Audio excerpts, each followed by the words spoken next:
ಪೊನ್ನಂಪೇಟೆಯ ಕಾರ್ಯನಿರತ ಪತ್ರಕರ್ತರ ಸಂಘದ ಮಹಾಸಭೆ ಮತ್ತು ಪ್ರಶಸ್ತಿ ಪ್ರದಾನ ಕಾರ್ಯಕ್ರಮ ಜೂನ್ 29ರಂದು ಸಂಘದ ಅಧ್ಯಕ್ಷ ಸಣ್ಣುವಂಡ ಕಿಶೋರ್ ನಾಚಪ್ಪ ಅಧ್ಯಕ್ಷತೆಯಲ್ಲಿ ಬೆಳಗ್ಗೆ 10:30ಕ್ಕೆ ನಡೆಯಲಿದೆ. ಸಭೆಯ ನಂತರ ಪ್ರಶಸ್ತಿ ಪ್ರದಾನ ಸನ್ಮಾನ ಕಾರ್ಯಕ್ರಮ ಮುಂದುವರಿಯಲಿದೆ. ಸದಸ್ಯರೆಲ್ಲರೂ ಪಾಲ್ಗೊಂಡು ಯಶಸ್ವಿಗೊಳಿಸಬೇಕಾಗಿ ವಿನಂತಿ. ಎನ್ಎನ್ ದಿನೇಶ್ ಪ್ರಧಾನ ಕಾರ್ಯದರ್ಶಿ. ಸನ್ಮಾನಿತರು ಕಿಶೋರ್ ನಾಚಪ್ಪ, ಚೆನ್ನನಾಯಕ್, ಜಗದೀಶ್ ಜೋಡುಬೆಟ್ಟಿ, ಅಣ್ಣೀರ ಹರೀಶ್ ಮಾದಪ್ಪ, ಜಗದೀಶ್ ಹೆಚ್ಕೆ. ಅಧ್ಯಕ್ಷತೆ ಕಿಶೋರ್ ನಾಚಪ್ಪ. ಮುಖ್ಯ ಅತಿಥಿಗಳು ಪೊನ್ನಂಪೇಟೆ ತಾಲೂಕು ತಹಸೀಲ್ದಾರ್ ಮೋಹನ್ ಕುಮಾರ್, ಅಜ್ಜಮಾಡ ರಮೇಶ್ ಕುಟ್ಟಪ್ಪ, ಸವಿತಾ ರೈ, ಮಂಜುನಾಥ್ ರಾಜ್ಯ ಸಮಿತಿ ಸದಸ್ಯರು, ಪಾರ್ಥ ಚಿನ್ನಪ್ಪ ಜಿಲ್ಲಾ ಪತ್ರಕರ್ತರ ಸಂಘದ ಉಪಾಧ್ಯಕ್ಷರು ಪೊನ್ನಂಪೇಟೆ ತಾಲೂಕು. ಕಾರ್ಯನಿರತ ಪತ್ರಕರ್ತರ ಸಂಘದಿಂದ ಇಂದು ಪ್ರಶಸ್ತಿ ಸಮಾರಂಭ ಕಾರ್ಯಕ್ರಮವನ್ನು ಗೋಣಿಕೊಪ್ಪ ಕೂಕುನ್ ಸಭಾಂಗಣದಲ್ಲಿ ಹಮ್ಮಿಕೊಳ್ಳಲಾಯಿತು. ಕೊಡಗು ಬಗ್ಗೆ ನನಗೆ ತುಂಬ ಅಪಾರವಾದ ಪ್ರೀತಿ ಇತ್ತು. ನಾವು ಸಹ ಸಾಮಾನ್ಯವಾಗಿ ಪ್ರವಾಸ ಸ್ಥಳಗಳು ಮಾತ್ರ ನಾವು ಕೊಡುಗೆ ಕೊಡ್ತಾ ಇದ್ವಿ. ಸೊ ಈ ಕೊಡಗಿನಲ್ಲಿ ನಮ್ಮ ಒಂದು ಸೇವೆ ನಿರ್ವಹಿಸಲು ನನಗೆ ತುಂಬ ಖುಷಿಯಾಗುತ್ತೆ. ಏಕೆಂತಂದರೆ ಇಲ್ಲಿ ಸಾರ್ವಜನಿಕರು ತುಂಬ ಸ್ನೇಹಿಗಳಾಗಿರ್ತಾರೆ ಮತ್ತು ಒಂದು ಹುದ್ದೆಗೆ ಅಧಿಕಾರಗಳು ಬರುತ್ತೆ ನನಗೆ ಆ ಒಂದು ಸ್ಥಾನಮಾನಕ್ಕೆ ತುಂಬ ಗೌರವವನ್ನು ಅನ್ನಿಸ್ಕೊಳ್ತಾರೆ. ಇದು ನಮಗೆ ತುಂಬ ಖುಷಿಯಾಗ್ತದೆ.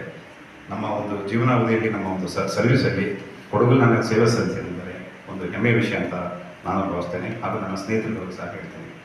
ಪತ್ರಕರ್ತರು ಈಗಾಗಲೇ ನಮ್ಮ ಕಾರ್ಯಕ್ರಮಕ್ಕೆ ಆಗಮಿಸಿದ್ದಾರೆ. ಅದರಲ್ಲೂ ಈ ಒಂದು ಕಾರ್ಯಕ್ರಮದ ಅಧ್ಯಕ್ಷತೆಯನ್ನು ವಹಿಸಿಕೊಳ್ತಿರುವಂತಹ ಪೊನ್ನಂಪೇಟೆ ತಾಲೂಕು ಕಾರ್ಯನಿರತ ಪತ್ರಕರ್ತರ ಸಂಘದ ಅಧ್ಯಕ್ಷರೂ ಆಗಿರುವಂತಹ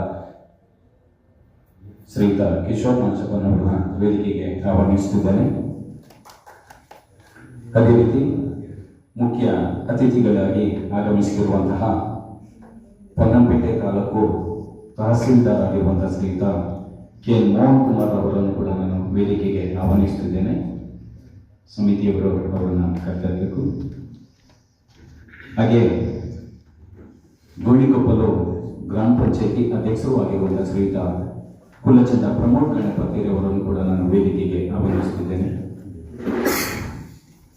ಹಾಗೆ ಕರ್ನಾಟಕ ರಾಜ್ಯ ಕಾರ್ಯನಿರತ ಪತ್ರಕರ್ತರು ಮಾತಾಡ್ಕೊಂಡಿರ್ತಾರೆ. ಏನು ಪ್ರಯೋಜನ ಇರೋದಿಲ್ಲ. ಸಂಘಕ್ಕೂ ಇಲ್ಲ, ಸಮಾಜಕ್ಕೂ ಇಲ್ಲ, ಪತ್ರಿಕೆಗೂ ಇರೋದಿಲ್ಲ. ಇಂಥವುಗಳನ್ನ ನಾವು ತುಂಬ ತಲೆಗೆ ಹಚ್ಕೊಳ್ಳೋಕ್ಕೆ ಪ್ರಯತ್ನ ಕೂಡ ಮಾಡೋಲ್ಲ. ನಮ್ಮ ಸಭೆ ಸದಸ್ಯರಿಗೆ ಕೂಡ ಅದನ್ನೇ ಹೇಳ್ತಾ ಇದ್ದೀನಿ. ನಾವು ನೋಡೋಣ, ಕೈಲಿಕೋದ ಕಪ್ಪು ದಿನ ಮಾಡುವಂತ ಇದ್ದೀವಿ. ಹೊಸದಾಗಿ ನಾವು ಬಿಡ್ಡಿಂಗ್ ಮಾಡಬೇಕು. ಈಗ ಹಳೆಯ ಬಿಡ್ಡಿಂಗ್ ನಡೆಯೋದಿಲ್ಲ. ಹಿಂದೆ 8 ತಂಡ ಇತ್ತು. ಈಗ ಜಿಲ್ಲೆಯಿಂದ ನಡೆದಂಥ ಕಾರ್ಯಕ್ರಮ ಅಲ್ಲ, ಕ್ಷಣದಿಂದ ಆಗಂಥ ಕಾರ್ಯಕ್ರಮದಲ್ಲಿ 6 ತಂಡಗಳು ಮಾತ್ರ ಆಗಿದೆ. ಅಂದರೆ ಆಟಗಾರರು ಸುಮಾರು ಕಮ್ಮಿ ಆಗ್ತಾ ಬರ್ತಾ ಇದ್ದಾರೆ. ಇದನ್ನ ಉತ್ಸಾಹ ಕೂಡ ನಾವು ಬರುವಂಥ ಕಾರ್ಯಕ್ರಮ ಮಾಡಬೇಕು. ಉಳಿದಂತೆ